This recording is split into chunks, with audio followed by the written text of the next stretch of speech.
Gracias, pues regresamos con la licenciada doctora Jero Aparicio, victimóloga. Retomando previo al tema de indemnización en concreto, ¿qué demanda, qué requiere o qué exige la Procuración de Justicia para integrar hechos que ocasionan un daño psicológico? Vamos a pensar en una violencia familiar. Ujú, Vamos a pensar en un tema discriminación. ujú. Hay varios supuestos en los cuales no necesariamente puede haber un daño o afectación física que se note.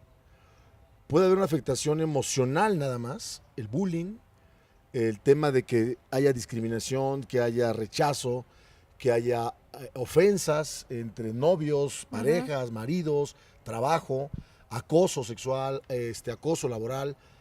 ¿Y qué pasa con la integración en tu experiencia como victimóloga, que estuviste también en la Procuraduría? ¿Cómo actúa el Ministerio Público? ¿De verdad sí integra, de verdad investiga, de verdad llega al fondo de esas circunstancias? No, desafortunadamente, y esto es algo que se tiene que erradicar porque es una simulación de justicia, honestamente, y una obstrucción a los derechos de justicia, es que la carga de la prueba tenga que ver a razón de la víctima. Te explico. O sea, delitos como los que acabas de mencionar, un delito como los delitos digitales, de violencia digital, donde a una mujer se le ofende o se le amenaza, tienen que acreditar el Ministerio Público a través de un peritaje de los impactos emocionales que vive la víctima. Entonces, si la víctima, considerando que fuera mujer, tiene recursos psíquicos, emocionales, red de apoyo, económicos, por supuesto que no, en el peritaje no va a haber afectación. Entonces digo, ¿qué estamos esperando? A ver a las mujeres, o sea, que nos manifiesten con sangre que sí estaban siendo amenazadas, que sí tenían un peligro de vida o de integridad. O sea, ¿por qué una víctima tiene que esperarse hasta el despojo para que la autoridad le crea que estaba siendo víctima del delito? Esa es una gran problemática, porque si la víctima no acredita por medio de un peritaje los impactos, entonces no hay delito que perseguir. Digo, no, el Ministerio Público tendría que allegarse de otros elementos junto con asesoría jurídica, justamente para no esperar que merme la condición de una persona víctima del delito en su psique, en su físico, como para demostrar que sí hubo un impacto. Ese es un gran problema que se presenta en delitos de violencia contra la mujer, que se le pide a ella estar en despojo de humanidad para creerle que sí fue víctima del delito. Y delitos sexuales, delitos familiares. Dicen, no hay testigos. Digo, pues es que es la naturaleza del delito. La naturaleza del delito es justamente que se va a perpetuar cuando no haya testigos. Sí, generalmente se comete en lo oculto, ¿no? Exactamente. No es anormal ni extraño, pero hay quien te ofende mucho en privado y en público es aparentemente un pan de Dios, ¿no? Sí, Ajá. y mira, cuando yo estuve como responsable y veía a hombres detenidos por violencia familiar, era muy claro el perfil. O sea, no hay una cultura ni unas políticas públicas dirigidas a los hombres para reconocerse en hechos delictivos. No hay una información, los hombres se sienten víctimas. ¿Sí? Es un tema que acabas de tocar que es importante en un país pues preponderantemente machista. Pensar en un hombre violentado es difícil. Quizá en ciertas condiciones sí puede ser un bullying en la escuela, puede ser un acoso laboral, discriminación, pero en pareja.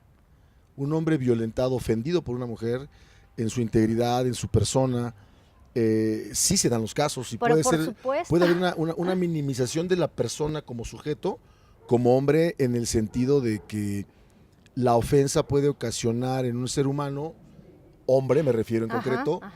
una pérdida de autoestima, ¿no? Digamos, de laceración de una masculinidad tradicional, más que va de la mano.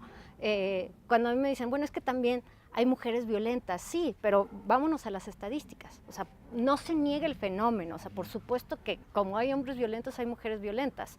Digo, pero la cultura de la legalidad se le pide a ella. O sea, ve y denuncia, no te dejes destruir, hay un ¿Y al violentómetro. hombre no? Al hombre no. Entonces yo cuando hay un hombre me dice, es que esta mujer lo maltrata, es muy violenta, no lo aprecia, digo, vaya y ponga su denuncia. No, se burlan. Claro. Bueno, digo, entonces es algo cultural. Entonces realmente trabajemos con la deconstrucción de la masculinidad hegemónica, porque a la hora de ponderar los impactos y los hechos victimizantes, digo, un hombre que se siente víctima hace justicia privada. Hace justicia privada, ¿por qué? Porque no hay la cultura para ir a denunciar. Claro, Porque el Estado no te provee de esa protección, sí entonces tú en sí, privado haces claro, justicia sí a tu está, entender. pero si no hay una política pública que le diga, a ver, o sea, vaya y usted denuncie. Yo les creo, cuando me dicen, oye, pero es que a mí me violenta, vaya y denuncie. Claro. Y a la hora de ver, o sea, están normalizadas, invisibilizadas todas las violencias que él cometió, porque también se espera que en este estereotipo de mujer víctima, una víctima no conteste, una víctima no responda, una víctima no sea violenta. Digo, eso es un estigma y un estereotipo de arquetipo de víctima. Digo, ¿de dónde sacan que una mujer que es víctima de violencia no va a contestar ni va a defenderse? O sea, ¿por qué se tiene que quedar callada? ¿O por qué se toma en cuenta o se considera esa respuesta a la agresión como como otra agresión ¿sí? que puede ser peor? O sea, porque sí va escalando, Paco. O sea, sí. porque sí, por eso es importante la cultura de la legalidad y desarrollar el entrenamiento de vínculos en buenos tratos. O sea, de los hombres que a mí me consultan para ver si son víctimas, digo, a ver, estás con una mujer que no te valora, te maltrata y demás, o sea, ponga distancia de esa mujer. O sea, igualan las mujeres. Si estás con un hombre que no te valora, que es violento y demás, estamos buscando poner sálvate, distancia. como dicen, ¿no? Pues pon distancia, porque no podemos obligar a una persona que te dé buenos tratos. O sea, honestamente no la podemos obligar. Entonces, toda la administración de justicia está recibiendo los impactos de una cultura donde en otras instancias no se ha otorgado herramientas a la población para construir vínculos dignos, bien tratantes. Dignos, fíjate, hay fiscalías en la mayoría, o si no es que todos los estados de la República, fiscalías de mujeres, de feminicidios, de violencia, etcétera, generalmente, pero no se crea una de hombres, ¿no? No. Y no dudo que habría varias denuncias. Claro, no, pero a ver, el tipo penal, de violencia familiar, de amenazas, ahí está. Cuando a mí me dicen, es que hay leyes que protegen más a las mujeres, dígame cuáles leyes. O sea, ¿cuáles leyes protegen más a las mujeres? Porque si usted está sufriendo el impacto de ser víctima, pues ahí están las categorías para la protección. ¿Por qué no hay una fiscalía especial para hombres? Pues porque obviamente el fenómeno no da para eso. Puede haber mujeres violentas, como siempre digo.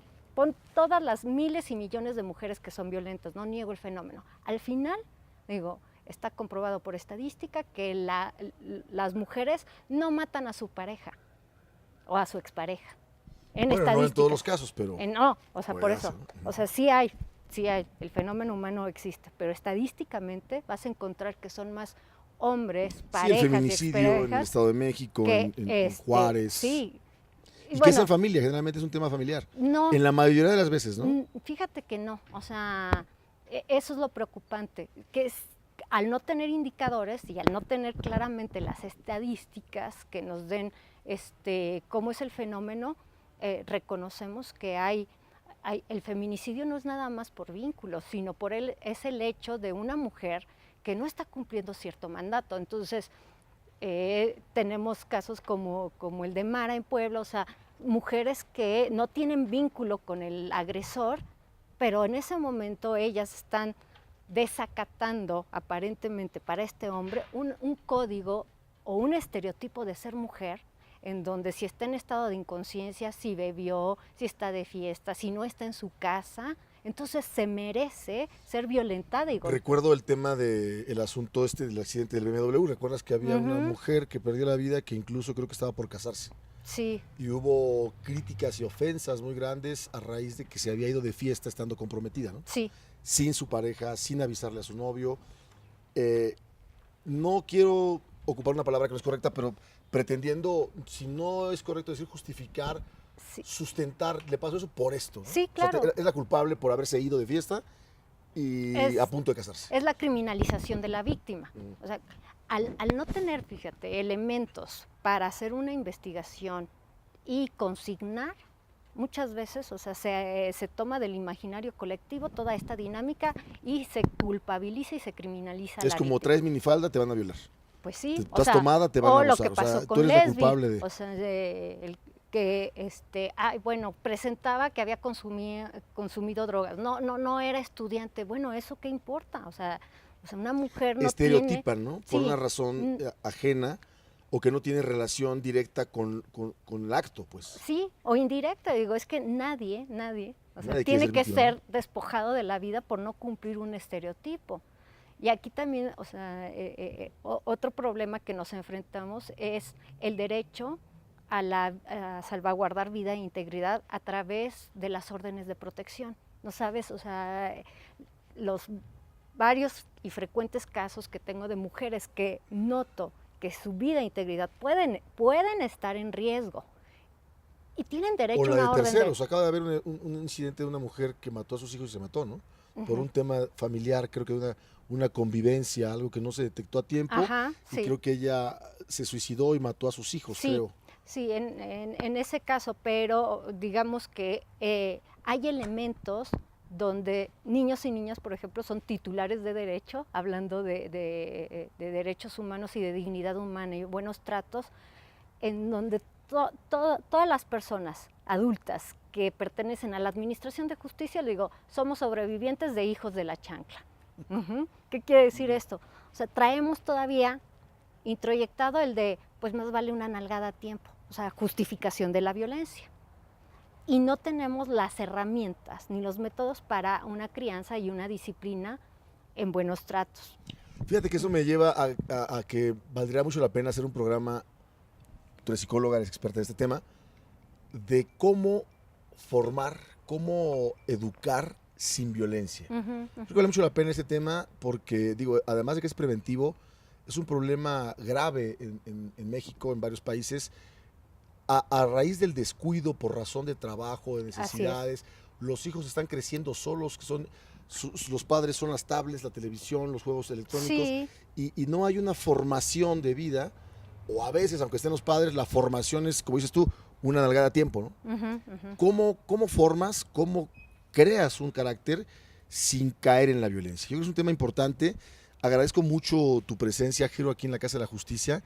La verdad es que hay bastantes cuestiones que abordar en tu área. Espero que próximamente nos hagas el favor de acompañarnos. Y bueno, pues muchas gracias. Gracias. Nos quedamos con más en la Casa de la Justicia. Que tengan buena tarde. Y Jero, hasta luego. Gracias. Gracias. Muchas gracias.